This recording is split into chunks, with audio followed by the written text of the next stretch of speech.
Welcome back. After 3 days of discussion, debate, and controversy, the House of Representatives just overwhelmingly passed a resolution that condemns anti-Semitism and anti-Muslim sentiment and racism and hate in general.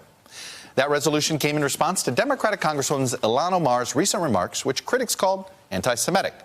But the debate over how to respond, whether to respond, and whether to include Omar's name in a resolution sparked by her remarks has deeply divided Democrats. With me now is Kasie Hunt, our Capitol Hill correspondent. Panel is still here of Carol Lee, Eugene Robinson, and Michael Steele. So, Kasie, all right, there's a couple things here. We got our guy, Michael Steele, here, who's intrigued about what the Republican plan was on this, and if there was one, or if it was implemented too late to have this sort of chunk of no votes, but a majority of Republicans voting with the Democrats. What just happened on that front?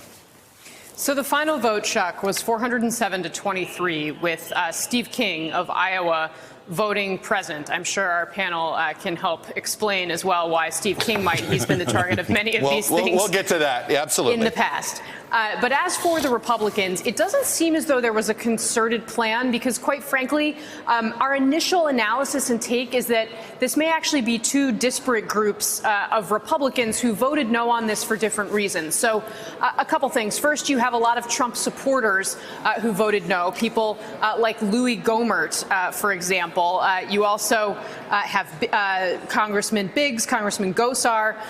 They may have been frustrated by Nancy Pelosi, for example, referencing the president and his language on the floor in the context of this resolution vote, talking about the speech that the president has encouraged or made himself and tying it into this. So I think that's possibly one piece of it. But I think the more intriguing piece is Liz Cheney. She's the number 3 Republican in the House.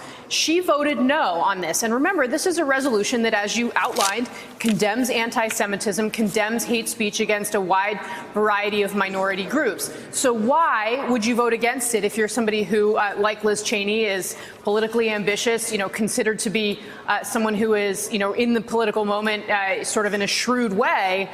It's because they're angry that they lumped all these other things in together with this anti-Semitism resolution. Right. And frankly, there were a lot of House Democrats who are upset about this. I mean, Eliot Engel, right before the vote, he's the chairman of the House Foreign Affairs Committee, expressed some disappointment that they couldn't pass a bill that just focused on anti-Semitism. But this is the difficult spot that Nancy Pelosi is in. In this case, the progressives, the younger wing of the party, they didn't back down. I mean, Ilhan Omar has not apologized for what she said. From what we can tell based on what Pelosi's said in public, she's telling people that she didn't intend it to be anti-Semitic. She wasn't aware that the language that she was using was a trope. But nonetheless, of course, it has deeply offended many, both Jewish and non-Jewish Democrats here in the Congress. So Pelosi's trying to walk this fine line, but that's my sense of why some of these Republicans went the way they did. Hello, YouTubers. If you're watching this, it means you've checked out our channel, so thank you. Now do me a favor, subscribe by clicking on that button down there. Click on any of the videos to watch the latest interviews and highlights from MTP Daily and MSNBC. You can get more Beat the Press content every morning in the First Read newsletter. If you're tired of content that you don't know anything about where it came from, you don't have to have that problem with us. NBC News, MSNBC, MTP, and the Meet the Press mindset right here for you on YouTube. Subscribe now.